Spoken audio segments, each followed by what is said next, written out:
পরিষ্কার আসছে না?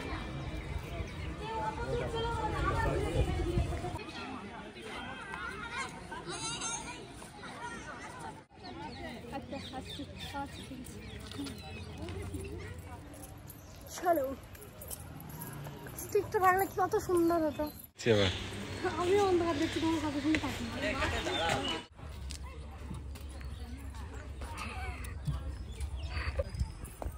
একা একা আগে রাগ করে চলে গেছে। হ্যালো এভরিওয়ান, গুড মর্নিং সবাইকে। কেমন আছো তোমরা সবাই? আশা করি সবাই অনেক ভালো আছো, সুস্থ আছো। আমিও বেশ ভালো আছি, সুস্থ আছি। আমার নতুন একটা ভিডিওতে তোমাদের সবাইকে ওয়েলকাম জানাচ্ছি।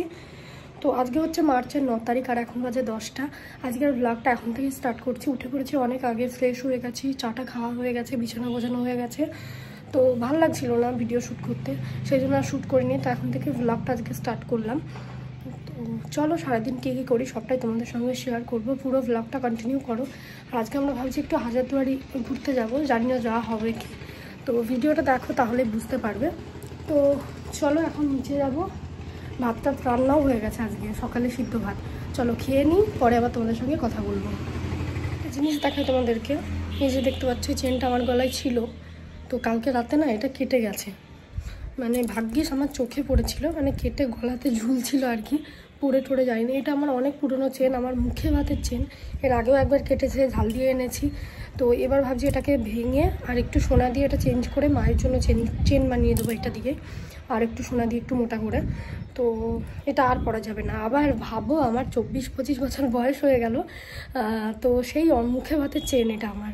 তো এই যে দেখতে পাচ্ছ তোমাদের দাদাভাইয়ের গলায়, যেটা আমার গলায় সবসময় থাকে সেটা এখন ওর গলায় রয়েছে, সেই জন্য আমি এটা পরে এসেছিলাম। তো এটা কেটে গেছে। এমনিতে মা বলছিল যে কেটে যাবে, পড়িস না, হয়তো কোথাও পড়ে যাবে, তখন আর খুঁজে পাবি না। ভাগ্যিস কেটে এটা আমার সামনে পড়েছে। তো যাই হোক, চলো এটা দেখি এখন যদি এই মুখটা ঠিক করে আনা যায়, ঠিক করে রাখবো, তারপর এটা আর পরবো না, এটাকে ভেঙে আবার নতুন করে বানাবো। আজকে আমার সোনার চেনটা হয়তো হারিয়ে যেত যদি না কপালে থাকতো। তো ভাগ্যে সেটা আমার সামনে পড়েছিল, তাই পেয়েছিলাম। মা অনেকবার মানা করেছিল পরার জন্য, কিন্তু আমি শুনি না, তাও পরি। তো কি বলতো, আমি কিছু না পরলেও গলাটা কেমন ফাঁকা ফাঁকা লাগে, মনে হয় একটা চেন পরি, সেই জন্য চেনটা পরে এসেছিলাম। কিন্তু মায়ের কথাটাই সত্যি হলো। যাই হোক, তো এদিকে দেখো, আমি যেহেতু সকালে একবার স্নান করেছিলাম, সেই জন্য আর স্নান করলাম না, জাস্ট হেয়ারটাকে ওয়াশ করে আসলাম তাড়াতাড়ি করে। আর আমাদের কোনো কিছুই আগে থেকে প্ল্যানিং হয় না, তোমরা জানোই লাইফের সব কিছু আমাদের হুটহাট করে হয়। তো এই যে দেখতে পাচ্ছ হাজারদুয়ারি যাব, এটা কোনো প্ল্যানিং ছিল না, মানে ভেবেছিলাম এবার একদিন যাব, কিন্তু কবে যাব সেটা ভেবে উঠতে পারিনি। তো ভাবলাম আজকেই যাই, নয়তো আর যাওয়া হবে না। তো এই জন্য দেখো প্রায় তখন 11টা-12টা বাজে, এরকম টাইমে আমরা বেরিয়েছি বাড়ি থেকে। আর হাজারদুয়ারি আমরা বিয়ের আগে দেখেছি। বিয়ের আগে বলতে আমাদের আশীর্বাদে যে টাকাগুলো উঠেছিল, সেই টাকা দিয়ে আমরা হাজারদুয়ারি ঘুরেছিলাম। মানে বাড়ির ওই বৌদিরা, দাদারা সবাই ছিল, আর তোমাদের দাদাভাই এই দিক থেকে গেছিলো। তো সবাই মিলে ঘুরেছিলাম, তখন সব মোটামুটি দেখে নিয়েছিলাম। আর এবার ইচ্ছা আছে বিয়ের পর একবার যাব, যেহেতু মুর্শিদাবাদেই রয়েছি, মুর্শিদাবাদের বউ, তো একবার হাজারদুয়ারি যাব না বিয়ের পর? এটা কি হতে পারে?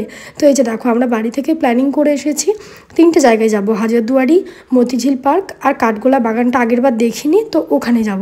এই 3টে জিনিস যাব। আমার সব থেকে ভালো লেগেছে সেটা হচ্ছে মতিঝিল পার্ক, তো ওটা তো যাবই। আরও আদার্স অনেক অনেক ঘোরার জায়গা আছে, কিন্তু আগেরবার যেহেতু সব গিয়েছি, আর যেহেতু আমরা এতটা বেলা করে এসেছি, সেই জন্য আর গেলাম। আর এমনিতেও বাড়ি থেকে এই 3টে জায়গাতে যাব এটাই ভেবে এসেছিলাম। তো সবার ফার্স্ট আমরা চলে এসেছি হাজারদুয়ারি। তো এই যে দেখতে পাচ্ছ হাজারদুয়ারি প্যালেস এইদিকে, আর এইদিকে রয়েছে ইমামবাড়া।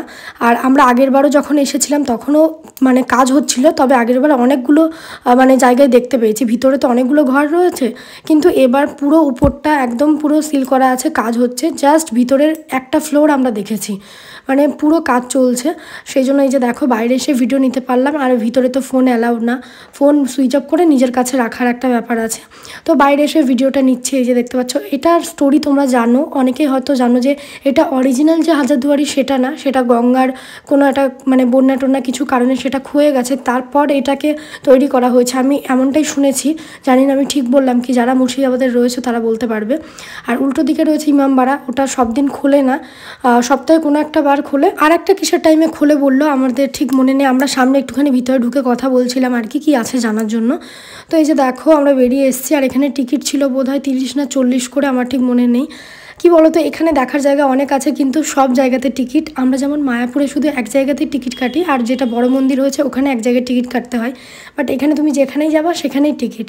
তো মানে টিকিটের পিছনে অর্ধেক টাকা শেষ হয়ে যাবে। আমাদের যেমন আগের বার হয়েছিল, আশীর্বাদের ওই টাকাগুলো নিয়ে আমরা বেরিয়েছিলাম, বাট টিকিটের পিছনেই আমাদের সব টাকা শেষ হয়ে গেছে। তো এবার দেখো আমরা চলে এসেছি কাঠগোলা বাগান। এটা আমি এর আগে কখনো যাইনি, এটা ফার্স্ট টাইম আসলাম। তো চলো কি কি আছে দেখবো, আর এটা আমি দেখার জন্য খুব এক্সাইটেড। যেহেতু আগের বার যখন এসেছিলাম তখন দেখিনি, তো এবার তো দেখতেই হবে।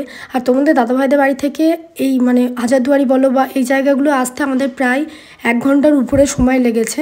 তো ওখানে আমরা বেশ কিছুক্ষণ ছিলাম, এমন টাইমে ছিলাম না পুরো রোদের টাইমে, তো ওখানে আর মাঠে থাকতে পারছিলাম না, যার জন্য এখানে চলে এলাম। বেশ সুন্দর জায়গাটাই, যে দেখো এখানেও টিকিট, তো ওর টিকিট কেটে নিল। এখানে 30 টাকা বোধহয় টিকিট নিয়েছে। আর তারপরে ভিতরে মানে প্রথমে নিচের ফ্লোরটা এই টিকিটেই দেখতে পাবো, তারপর উপরে যেতে গেলে ওই যে সামনে হলুদ বাড়িটা দেখতে পাচ্ছ, ওই উপরেরটা যেতে গেলে আবার এক্সট্রা 20 টাকা বা 30 টাকা বোধহয় টিকিট ছিল, আমরা যাইনি। তো এই যে দেখো এটা হচ্ছে সুড়ঙ্গ পথ।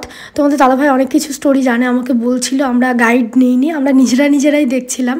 তো এখানে ওই যে দেখতে পাচ্ছ ওখানে জল আছে, মাছ আছে, মানে এটা গঙ্গার সঙ্গে কোনোভাবে কানেক্টেড। মানে বাইরের কোনো আক্রমণ হলে এই মানে এরা এখান দিয়ে আগেকার যে জমিদাররা বা রাজারা থাকতো, এটা তো জমিদারের বাড়ি ছিল বোধহয়, তো এখান দিয়ে বেরিয়ে যেতে পারতো, এমনটা আর কি আমি যা শুনলাম। আর এই যে দেখতে পাচ্ছ এটা স্নানের পুকুর ছিল, কত দিক দিয়ে এখানে নামা যেত জাস্ট দেখো। তো আমার বেশ ভালো লেগেছে এই জিনিসগুলো। এটা যেহেতু প্রথমবার দেখছি, এটা আমার আরও বেশি ইন্টারেস্টিং লেগেছে। তো চলো এবার ভিতরে যাব। আর ভিতরে দেখলাম, কিন্তু ভিতরে তো ফোন অ্যালাউ ছিল না, যার জন্য ভিডিও করতে পারিনি। আর এই যে দেখতে পাচ্ছ মানে এখানে চারিদিকে ফুল টুল রয়েছে, গোলাপ বাগান রয়েছে ওই সামনে, এটা অনেকটা জায়গা নিয়ে কিন্তু এই এরিয়াটা।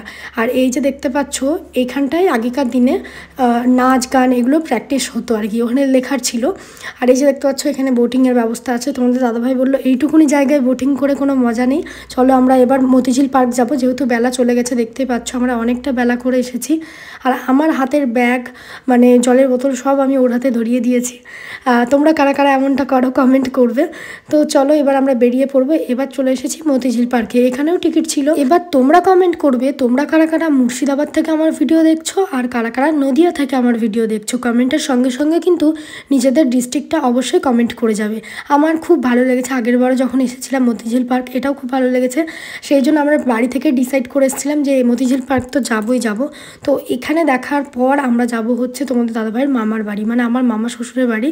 তো এক কাজে দু কাজ হয়ে যাবে, মানে যাওয়াই হচ্ছিল না। আগেরবার ছুটিতে এসে যাওয়ার কথা ছিল কিন্তু যাওয়া হয়নি, তার জন্য এবার বাড়ি থেকে প্ল্যানিং করেই বেরিয়েছি যে সন্ধ্যায় মানে ওখানে ঢুকে যাব, তো পরের দিন সকালে আবার বেরিয়ে আসবো, এরকমটাই টার্গেট করে এসেছি। তো চলো যাওয়া যাক। এখানে তো প্রায় সন্ধ্যা লাগতেই চললো, কতক্ষণ থাকা যাবে সেটাই এখন দেখার বিষয়। আর আমার সব থেকে ভালো লাগে এই যে এই জায়গাটা এত সুন্দর লাগে। আর এই মতিঝিল পার্কটা বিরাট বড় এরিয়া নিয়ে, এতটা বড় এরিয়া নিয়ে তোমাদের কোনো আইডিয়া নেই, যারা এসেছো তারাই জানবে। মানে অনেকটা বড় জায়গা, পায়ে হেঁটে দেখতে গেলে ব্যথা হয়ে যাবে। আমরা আগের বারও হেঁটে দেখতে পারিনি, এবারও মানে শাড়ি পরেছিলাম, নয়তো ভাবছিলাম একটা সাইকেল নিয়ে নেবো, যেহেতু এখানে সাইকেল থাকে মানে ভাড়া দিয়ে আর কি নিতে হবে, তো ভেবেছিলাম নিয়ে নেবো। ওই যে ডবল সাইকেলগুলো থাকে, ভিডিও হবে, বাট আমি যেহেতু শাড়ি পরে এসেছি সেই জন্য নিলাম না, যার জন্য আমরা পুরোটা দেখে শেষও করতে পারিনি। তো গাইস আমরা এখন চলে এসেছি মতিঝিল পার্কে। এটা ভিডিও করে দেওয়ার মতো কেউ নেই, আমরা একটা হাত ধরে হেঁটে হেঁটে যাওয়ার ভিডিও করতে চাই গাইস, আমার হাতে ধরিয়ে দিচ্ছে, বাট আমাদের ক্যামেরাম্যান নেই। এই জন্য কোথাও ঘুরতে গেলে এবার থেকে আমরা ঠিক করেছি সঙ্গে কাউকে একজনকে নেব, আর সেটা হচ্ছে হয় ডলি নয় কি আগে। চলো, নাহলে এত দূর থেকে এসে আর ক্যামেরাম্যান পাওয়া যায় না। তো ওই যে বললাম যেটা সমস্যা হচ্ছিলো, ভিডিও করার কাউকে পাচ্ছিলাম না, তোমাদের দাদাভাই একজনকে বললো, তো সেই এই ভিডিওটা করে দিয়েছে, হেঁটে যাচ্ছিলো আর কি। আমরা যেগুলো একা যাই এভাবে শ্যুট করি, রাস্তায় যাকে পাই তার হাতে ফোন ধরিয়ে দিই। নর্মালি ভ্লগটা তো নিজেরাই শ্যুট করা যায়, বাট একটু শর্টস ভিডিও নিতে গেলে অন্যর হাতে তো ফোন দিতেই হবে। ফ্রন্ট ক্যামেরায় খুব একটা ভালো লাগে না আমার ভিডিও করতে।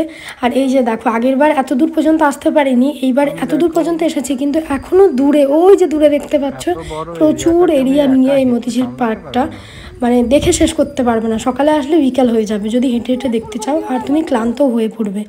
যাই হোক, দেখতে পেলে সন্ধ্যা লেগে গেছে, আমরা পুরোটা দেখে শেষ করতে পারলাম না। এখানে ওই 1 ঘন্টা মতন ছিলাম, তারপর এবার বেরিয়ে যাচ্ছি, যেহেতু আমরা আরেকটা জায়গায় যাব, সেটাও আবার এখান থেকে প্রায় 1.5 ঘন্টার রাস্তা, অনেকটাই যেতে হবে। তো এই যে দেখো, এখানে আমরা একটা পুচকু বাচ্চাকে ফোন ধরিয়েছিলাম, তো ওই আমাদের ভিডিওটা করে দিয়েছে খুব সুন্দর। তারপরে এই যে দেখো, রাস্তায় যেতে যেতে আমরা পেলাম চায়ের দোকান, তো এখানে আমরা চা খেলাম, ফোনে চার্জ শেষ হয়ে গেছিলো, একটুখানি ফোনটা চার্জ করলাম। তারপর এখান থেকে আমরা বেরিয়ে গেছিলাম তোমাদের দাদাভাইয়ের মামার বাড়ি। ওখানে গিয়ে আর আমি কোনো ভিডিও নিতে পারিনি, এত ক্লান্ত ছিল শরীর যে আমি আর পাচ্ছিলাম না, সারাদিনে অনেকটাই বাইক জার্নি হয়ে গেছে। তো আজকের দিনটা বেশ ভালো করে আনন্দ করে কাটলো। চলো আজকের মতন ভিডিওটা এই পর্যন্ত রাখছি, টাটা সবাইকে, দেখা হবে নেক্সট ভিডিওতে।